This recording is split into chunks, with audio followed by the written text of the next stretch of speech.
আবারও চাকরি হারানোর আশঙ্কা। এবার 2014 টেটেও যোগ্য অযোগ্যের প্রশ্ন তুলল কলকাতা হাইকোর্ট। জানিয়ে দিই, আসল ওএমআর শিট শনাক্ত করা না গেলে আদালত বাধ্য হবে পুরো টেট এবং নিয়োগ প্রক্রিয়া বাতিল করে দিতে, এমনটাই হুঁশিয়ারি দিয়েছে কলকাতা হাইকোর্ট।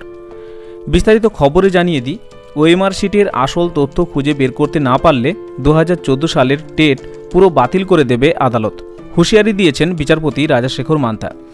অস্বস্তি বাড়ল প্রাথমিক শিক্ষা পর্ষদ ও সিবিআইয়ের। মামলার পরবর্তী শুনানি হবে এই মাসের শেষ সোমবার। 2016 এসএসসির পর এবার 2014 সালের টেটেও যোগ্য অযোগ্যের প্রশ্ন হাইকোর্টের। প্রাথমিক শিক্ষা পর্ষদকে প্রশ্ন করেছেন বিচারপতি রাজাশেখর মান্থা। তিনি জানতে চেয়েছেন, আদালতের তরফে বলা হয় 2014 টেটের যোগ্য অযোগ্যদের আলাদা করতে পারবে প্রাথমিক শিক্ষা পর্ষদ? 2014 টেটেও ব্যাপক অনিয়ম দেখা যাচ্ছে সিবিআইয়ের প্রাথমিক যে রিপোর্ট প্রকাশিত হয়েছে সেখানে। যোগ্য অযোগ্যদের আলাদা আলাদা তালিকা কোর্টে পেশ করতে পারবে পর্ষদ? জিজ্ঞাসা করেছেন বিচারপতি রাজশেখর মান্থা। পর্ষদ যোগ্য অযোগ্যদের আলাদা করতে না পারলে 2014 টেট গ্রহণের প্রক্রিয়া কিভাবে বৈধ থাকতে পারে? প্রাথমিক শিক্ষা পর্ষদ কি নিয়োগ বিধি অনুযায়ী গাইডলাইন তৈরি করেছিল? জানতে চেয়েছে আদালত। টেন্ডার না ডেকে কেন এস বসু রায় অ্যান্ড কোম্পানিকে 2014 টেটের বরাদ দেওয়া হয়েছিল? মানিক ভট্টাচার্য ও এস বসু রায় অ্যান্ড কোম্পানির মধ্যে চক্রান্তের অভিযোগ রয়েছে সিবিআইয়ের এই অভিযোগের প্রেক্ষিতে প্রাথমিক শিক্ষা পর্ষদের কি বক্তব্য? আসল ওএমআর শিট শনাক্ত করা না গেলে আদালত বাধ্য হবে পুরো টেট এবং নিয়োগ প্রক্রিয়া বাতিল করে দিতে, হুঁশিয়ারি দিল কলকাতা হাইকোর্ট।